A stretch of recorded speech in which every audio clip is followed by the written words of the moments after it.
ನಮಾಮಿ ಭಗವತ್ಪಾದಂ ಶಂಕರಂ ಲೋಕಶಂಕರಂ. ಓಂ ಶಾಂತಿ ಶಾಂತಿ ಶಾಂತಿ.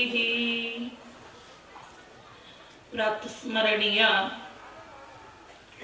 ಆರೂಢ ಜ್ಯೋತಿ ಸಾಧು ಚಕ್ರವರ್ತಿ ಸದ್ಗುರು ಸಿದ್ಧಾರೂಢರ ಪವಿತ್ರ ಶ್ರೀ ಚರಣಾರವಿಂದದಲ್ಲಿ ಭಕ್ತಿಪೂರ್ವಕವಾಗಿ ಅನಂತ ಕೋಟಿ ದೀರ್ಘದಂಡ ನಮಸ್ಕಾರಗಳನ್ನು ಸಮರ್ಪಿಸಿ, ಸ್ಥಿತಪ್ರಜ್ಞ ಮೌನ ಯೋಗಿ ಗುರುನಾಥರೂಢರ ಪವಿತ್ರ ಚರಣಾರವಿಂದದಲ್ಲೂ ಅನಂತ ಕೋಟಿ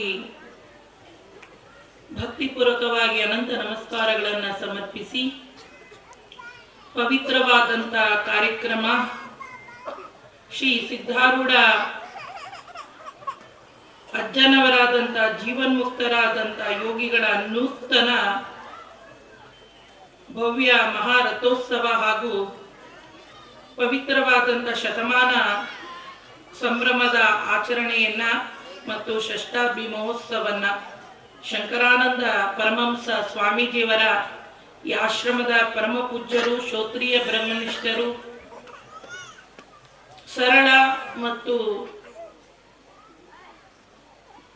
ಸಜ್ಜನಿಕೆಯಿಂದ ಕೂಡಿದಂತಹ ಪರಮ ಪವಿತ್ರರು ಆದಂಥ ದೈವಿ ಗುಣ ಸಂಪನ್ನರಾದ ಶ್ರೋತ್ರಿಯ ಬ್ರಹ್ಮನಿಷ್ಠ ಆಶ್ರಮದ ಪರಮ ಪೂಜ್ಯರಾದ ಸದ್ಗುರು ಶಂಕರಾನಂದ ಮಹಾಸ್ವಾಮೀಜಿಯವರ ಪವಿತ್ರ ಶ್ರೀ ಚರಣಾರವಿಂದದಲ್ಲಿ ಭಕ್ತಿಪೂರ್ವಕವಾಗಿ ಅನಂತ ನಮಸ್ಕಾರಗಳನ್ನು ಸಮರ್ಪಿಸಿ, 3000 ಮಠ ಹುಬ್ಬಳ್ಳಿ ಹಾಗೂ ಶ್ರೀ ಹಾನಗಲ್ಲ ಕುಮಾರೇಶ್ವರ ಮಠದ ಪೀಠಾಧಿಪತಿಗಳು ಮಹಾಸನ್ನಿಧಿಯವರು ಇದೀಗ ತಾನೇ ವೇದಿಕೆಗೆ ಆಗಮಿಸ್ತಾ ಇದ್ದಾರೆ.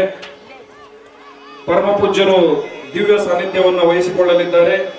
ಎಲ್ಲ ಸದ್ಭಕ್ತರು ಚಪ್ಪಾಳೆ ತಟ್ಟುವುದರ ಮೂಲಕ ಪೂಜ್ಯರಿಗೆ ಸ್ವಾಗತವನ್ನು ಕೊಡಬೇಕೆಂದು ತಮ್ಮಲ್ಲಿ ಕೇಳ್ಕೊಳ್ತೇವೆ. ಪಾರ್ವತಿ ಪತಿ ಶಿವ ಹರ ಹರ ಮಹಾದೇವ. ಶ್ರೀಮದ್ ಜಗದ್ಗುರು ಸಿದ್ಧಾರೂಢ ಸ್ವಾಮಿ ಮಹಾರಾಜ್ ಕಿ ಜೈ. ಶ್ರೀಮದ್ ಜಗದ್ಗುರು ಗುರುನಾಥಾರೂಢ ಸ್ವಾಮಿ ಮಹಾರಾಜ್ ಕಿ ಜೈ. ಶ್ರೀಮನ್ ಮಹಾರಾಜ ನಿರಂಜನ ಜಗದ್ಗುರು ಡಾಕ್ಟರ್ ಗುರುಸಿದ್ಧ ರಾಜಯೋಗೀಂದ್ರ ಮಹಾಸ್ವಾಮಿಗಳು, ನಿರಂಜನ ಸದ್ಗುರು ಜಗದ್ಗುರು ಡಾಕ್ಟರ್ ಗುರುಸಿದ್ಧ ರಾಜ ಯೋಗೀಂದ್ರ ಮಹಾಸ್ವಾಮೀಜಿ. ಆ ಉಪಾಸನೆ ಹೇಗಪ್ಪ ಅಂತ ಕೇಳಿದ್ರೆ ಕಡ್ಡಿ, ಕರ್ಪೂರ, ಪೂಜೆ, ನೈವೇದ್ಯಗಳು ಏನು ಬೇಕಾಗಿಲ್ಲ. ಒಂದೊಂದು ರೀತಿಯಾದಂತ ಪರಮಾತ್ಮನನ್ನ ಚಿಂತನೆಯನ್ನ ಮಾಡುವಂತ ನಾನಾ ವಿಧವಾದಂತ ವಿಚಾರಗಳನ್ನು ಹೇಳಿದ್ದಾರೆ. ದಾಹಾರ ಕಾಲಿನ ಚಿಂತನೆಯನ್ನ ಮಾಡುವುದು, ಇದೆಲ್ಲವನ್ನ ಬ್ರಹ್ಮಸೂತ್ರದ 3ನೇ ಯಾವುದಪ್ಪ ಅಂತ ಹೇಳಿದ್ರೆ ಪಾದದಲ್ಲಿ ಈ ವಿಚಾರಗಳನ್ನ ಹೇಳ್ತಾರೆ. ಸೂತ್ರದಲ್ಲಿ 4 ಪಾದ ಇರೋದು. ಆ 4ನೇ ಪಾದದಲ್ಲಿ 3ನೇ ಪಾದದಲ್ಲಿ ಅನೇಕ ತತ್ವವನ್ನ ಹೇಳಿದ ಮೇಲೆ ನೀನು ಆ ತತ್ವ ಚಿಂತನೆ ಮಾಡೋದು ಬಹಳ ಕಷ್ಟ. ಆ ಅಪರಪರ ಬ್ರಹ್ಮ ಉಪಾಸನೆಯನ್ನ ನೀ ಮಾಡುವಂತ ವಿಧಾನಗಳನ್ನ ಹೇಳಿದ್ದಾನೆ. ನಾನು ಅದನ್ನ ಸರಳವಾಗಿನೇ ವಿಚಾರವನ್ನ ಕತೆ ದೃಷ್ಟಾಂತ ಮೂಲಕವಾಗಿ ಹೇಳ್ತೀನಿ. ಆದರೆ ಭಕ್ತಿ ಅಂದ್ರೆ ಏನು? ಭಕ್ತಿ ಅಂತ ಹೇಳಿದ್ರೆ ಪರಮಾತ್ಮನನ್ನ ಪೂರ್ತಿ ಸಮರ್ಪಣೆಯನ್ನ ಮಾಡುವುದು ಭಕ್ತಿ. ಅದನ್ನೇ ಭಗವದ್ಗೀತೆಯಲ್ಲಿ ಭಕ್ತರು ನಾನಾ ವಿಧವಾಗಿದ್ದಾರೆ. ಈ ಸಗುಣ ಪರಮಾತ್ಮನನ್ನ ಕುರಿತು ಉಪಾಸನೆ ಮಾಡೋದಿದೆಯಲ್ಲ, ಆತ ಯಾರು ಅಂದ್ರೆ ಉಪನಿಷತ್ತು ವೇದಗಳು ಆತನನ್ನ ಈಶ್ವರ ಅಂತಾರೆ. ಎಲ್ಲಮ್ಮ ಆಗಿರ್ಬೋದು, ರಾಜರಾಜೇಶ್ವರಿ ಆಗಿರ್ಬೋದು, ಪರಮೇಶ್ವರನಾಗಿರ್ಬೋದು, ಹರಿ ಆಗಿರ್ಬೋದು, ಹರನಾಗಿರ್ಬೋದು, 33 ಮುಕ್ಕೋಟಿ ದೇವತೆಗಳನ್ನ ಇವತ್ತು ನಮ್ಮ ಹಿಂದೂ ಸಂಸ್ಕೃತಿಯವರು ಆರಾಧನೆಯನ್ನ ಮಾಡ್ತಾರೆ. ಇವೆಲ್ಲ ಏನು? ಮಾಯ ಉಪಾಧಿಯಾದಂತ ಈಶ್ವರ. ಈ ಈಶ್ವರನನ್ನ ಕುರಿತು ಭಕ್ತಿಯನ್ನ ಮಾಡ್ತಾರೆ, ನಾನಾ ವಿಧ ರೀತಿಯಾಗಿ ಭಕ್ತಿಯನ್ನ ಮಾಡ್ತಾರೆ. ಅದರಲ್ಲೂ ಏನಪ್ಪಾ ಅಂತ ಹೇಳಿದ್ರೆ ಆ ಭಕ್ತಿಯಲ್ಲಿ 2 ವಿಧ. ಒಂದು ನಿಷ್ಕಾಮ ಭಕ್ತಿ, ಸಕಾಮ ಭಕ್ತಿ. ಅಲ್ಲದೆ ಅಪೇಕ್ಷೆಯಿಂದ ಪೂಜೆಯನ್ನ ಮಾಡುವುದು ಸಕಾಮ ಭಕ್ತಿ. ಭಗವಂತನಿಗೆ ತನ್ನನ್ನೇ ಅರ್ಪಿಸಿಕೊಂಡು ಭಗವಂತನ ಅನುಗ್ರಹಕ್ಕಾಗಿ ಪೂಜೆಯನ್ನ ಮಾಡುವುದು ನಿಷ್ಕಾಮ ಭಕ್ತಿ. ಸ್ವಲ್ಪ ವಿಚಾರ ಮಾಡಿ. ಇನ್ನೊಬ್ಬ ನಿಷ್ಕಾಮ ಭಕ್ತ ಒಬ್ಬರು ಹಳ್ಳಿಯವರು ಒಂದಪ್ಪ ಅಂದ್ರೆ ಸಂಕಟ ಬಂದಾಗ ವೆಂಕಟರಮಣ. ಅದೇ ನಮ್ಮ ಬೆಂಗಳೂರಲ್ಲಿ ಮಠಕ್ಕಿಂತ ಭಕ್ತಿ ದೇವಸ್ಥಾನಕ್ಕೆ ಬಹಳ ಜನ ಹೋಗ್ತಾರೆ. ಇವತ್ತು ಮಠಕ್ಕೆ ಬರೋಕ್ಕಿಂತ ದೇವಸ್ಥಾನಕ್ಕೆ ಏನಪ್ಪಾ ಅಂತಂದ್ರೆ ನವರಾತ್ರಿ ಆಗ್ಲಿ, ಶಿವರಾತ್ರಿ ಆಗ್ಲಿ, ವಿಶೇಷ ಭಗವಂತನನ್ನು ಯಾರು ರಕ್ಷಣೆ ಮಾಡಲಿಲ್ಲ. ಪಂಚ ಪಾಂಡವರಿದ್ರು, ಪಂಚಪಾಂಡವರು ಸಹ ರಕ್ಷಣೆ ಮಾಡಿಲ್ಲ. ಅನಾಥ ದೀನ ಬಂಧುವಾದಂತ ತನ್ನ ದೈವವಾದಂತ ಕೃಷ್ಣ ಏನು ಮಾಡಿದ ಅಂತ ಹೇಳಿದ್ರೆ ಆಕೆಯನ್ನ ರಕ್ಷಣೆಯನ್ನ ಮಾಡಿದ. ಆದ್ರೆ ಭಗವಂತನನ್ನ ಪೂಜೆ ಮಾಡ್ತಾ ಇದ್ದೀವಿ ಸಕಾಮ ಭಾವನೆಯಿಂದ, ಆದ್ರೆ ಪರಮಾತ್ಮ ನಮಗೆ ಒಲಿತಾ ಇಲ್ಲ ಅಂತ ಹೇಳಿದ್ರೆ ಅಷ್ಟು ಸುಲಭ ಅಲ್ಲ. ಅದಕ್ಕಾಗಿ ಏನ್ ಹೇಳುತ್ತೆ, ಹುತ್ತವ ಬಡಿದರೆ ಹಾವು ಸಾಯಬಲ್ಲದೆ, ಘೋರ ತಪವ ಮಾಡಿದರೇನು ಅಂತಃಕರಣ ಶುದ್ಧಿ ಇಲ್ಲದವನನ್ನ ಮೆಚ್ಚನ ನಮ್ಮ ಕೂಡಲ ಸಂಗಮ ದೇವ. ಘೋರ ತಪಸ್ಸನ್ನ ಮಾಡಿದ್ರೆ ಏನಪ್ಪ, ಮೇಲೆ ಹುತ್ತವನ್ನ ಕೆಡವಿದೀವಿ ಅಂದ್ರೂ ಅದ್ರ ಹುತ್ತದ ಕೆಳಗಡೆ ಭೂಮಿ ಒಳಗೆ ಹಾವು ಅಡಗಿರುತ್ತೆ ಅಂತಾರೆ. ಹಾಗೆ ತ್ರಿಕರಣ ಶುದ್ಧಿಯಾಗಿ ಭಗವಂತನನ್ನ ಅರ್ಪಿಸಿ ಭಕ್ತಿ ಮಾಡ್ಬೇಕು. ದೇಹ ವಾಣಿ ಮನಸ್ಸು ಪವಿತ್ರವಾದಾಗ ಮಾತ್ರ ಪರಮಾತ್ಮನ ಒಲುಮೆಯನ್ನದಾಗುತ್ತೆ. ಹಾಗೆ ಇಲ್ಲಿ ದ್ರೌಪದಿ ಆರ್ತ ಭಕ್ತಳ ಸಕಾಮ ಭಕ್ತಿನೂ ಸಹ ಮುಂದೆ ಅವನಿಗೆ ನಿಷ್ಕಾಮ ಭಕ್ತಿಯನ್ನು ಉಂಟು ಮಾಡಿ ಅಂತಃಕರಣ ಶುದ್ಧಿಯಾದ ಬಳಿಕ ಅವನು ಜ್ಞಾನಿಯು. ಅವನು ಐಕ್ಯವಾದಾಗ ಕೊನೆಗೆ ತನ್ನ ಇಷ್ಟ ಲಿಂಗ ತನ್ನ ಕೈಯಲ್ಲಿ ಲಿಂಗ ಉದ್ಭವ ಆಯ್ತಂತೆ. ಇದೆಲ್ಲ ಏನು ಬಸವಣ್ಣ ಕ್ರಾಂತಿ ಮಾಡಿದ ಅಂದ್ರೆ ಮೊದಲು ಅವನು ಭಕ್ತಿ.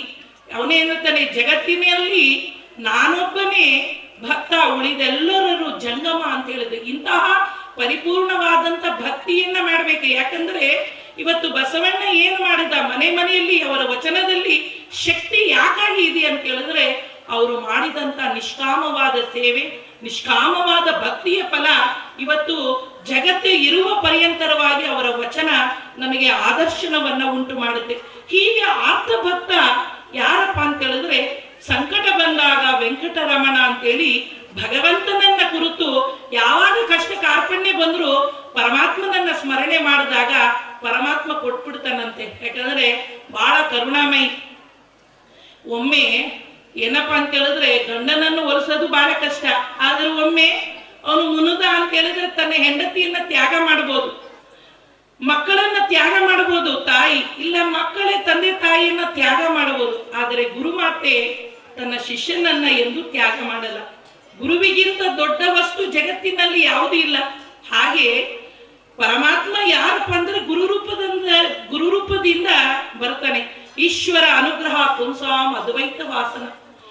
ನೇರಳೆ ಹಣ್ಣನ್ನ ಸೃಷ್ಟಿ ಮಾಡಿ ಆ ಹುಡುಗರಲ್ಲಿ ಭಕ್ತಿ ಎಂಬ ಬೀಜವನ್ನ ಬಿತ್ತಿದ್ರು. ಇಷ್ಟೆಲ್ಲ ವಿರಕ್ತರಾದಂತ ಸಿದ್ಧಾರೂಢರು ಕೊನೆಗೆ ಏನ್ ಮಾಡಿದ್ರಪ್ಪ ಅಂತ ಹೇಳಿದ್ರೆ ನಿಜವಾದಂತ ಗುರುವನ್ನ ಅರ್ಸಕ್ಕಾಗಿ ಹೋದ್ರು. ಯಾಕಂದ್ರೆ ಒಬ್ಬ ಶ್ರೋತ್ರಿಯ ಬ್ರಹ್ಮನಿಷ್ಠನಾದಂತ ಗುರು ಸಿಗೋದಂದ್ರೆ ಬಹಳ ಕಷ್ಟ. ಇವಾಗಲ್ಲಿ ಆಗಿನ ಕಾಲದಲ್ಲಿ ಸಿದ್ಧಾರೂಢರು ಮಹಾಯೋಗಿಗಳು, ಸಿದ್ಧ ಪುರುಷರಾದವರು ಸಾಕಷ್ಟು ಶೃಂಗೇರಿಯ ಜಗದ್ಗುರುಗಳನ್ನ ನೋಡಿದ್ರು. ಸಾಕಷ್ಟು ಅದಕ್ಕೆ ಹೇಳ್ತಾರೆ ಕಾಮ್ಯ ಗುರು, ನಿಷಿದ್ಧ ಗುರು, ಕಾಮ್ಯ ಗುರು, ಸೂಚಕ ಗುರು, ವಾಚಕ ಗುರು, ಕಾರಕ ಗುರು, ನಾನಾ ವಿಧವಾದ ಗುರುಗಳಿದ್ದಾರೆ. ಅದರಲ್ಲಿ ಶ್ರೋತ್ರಿಯ ಬ್ರಹ್ಮನಿಷ್ಠ ಗುರುವೇ ಶ್ರೇಷ್ಠನಾದ ಗುರು ಅಂತೇಳಿ ಹೇಳ್ತಾರೆ. ಉಪನಿಷತ್ತು ಹೇಳುತ್ತೆ, ಸ ಗುರುಮೇವಾ ಬಿಗಚ್ಚಿ ಸಮಿತ್ಪಾಣಿ ಶ್ರೋತ್ರಿಯಂ ಬ್ರಹ್ಮನಿಷ್ಠ. ಯಾಕಪ್ಪ ಅಂದ್ರೆ ನಾಸತೋ ಇದು ಎಲ್ಲವನ್ನ ವಿರಕ್ತನಾಗಿ ಗುರುವಿನ ಸನ್ನಿಧಾನಕ್ಕೆ ಬರ್ತಾನೆ ಯಾವುದು ಅಂತ ಹೇಳಿದ್ರೆ ಮುಂಡಕ ಉಪನಿಷತ್ತಿನಲ್ಲಿ ಹೇಳುತ್ತೆ. ಹಾಗೆ ಈ ಒಂದು ಜೇಡರ ದಾಸಿಮೆಯ ಕತೆ ಹೇಳಿ ಮುಗಿಸ್ತೀನಿ.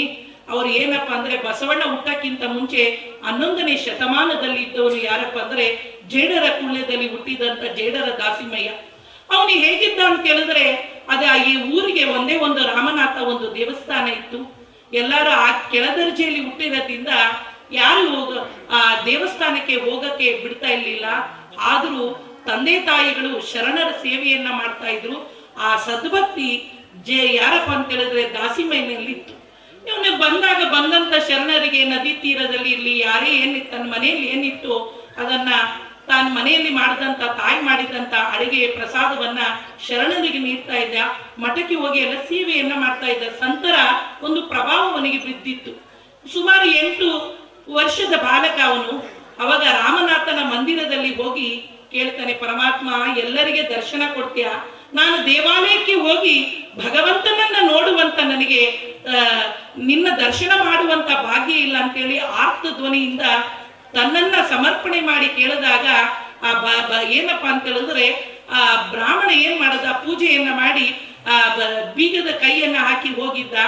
ತಾನಾಗಿ ಯಾವಾಗ ಅವನು ಭಗವಂತನನ್ನ ಸಮರ್ಪಣೆಯಿಂದ ಕೂದನು ಅದು ಬೀಗಿದ ಕೈ ತಾನಾಗಿ ತೆಗೆದು ಏನ್ ಮಾಡದ ಪರಮಾತ್ಮ ದರ್ಶನ ಕೊಟ್ಟ. ಇದನ್ನು ರಾಮನಾಥನ ದರ್ಶನ, ಲಿಂಗ ದರ್ಶನ ಮಾಡಿ ಬರ್ತಾ ಇದ್ದಾನೆ 8 ವರ್ಷದ ಬಾಲಕ ದಾಸಿಮಯ್ಯ. ಇದನ್ನು ನೋಡಿದ ತಕ್ಷಣನೇ ಆಶ್ಚರ್ಯ ಆಯ್ತು. ಯಾರಿಗೆ? ಅದನ್ನ ಊರಿನ ಜನ ನೋಡಿದ್ರು.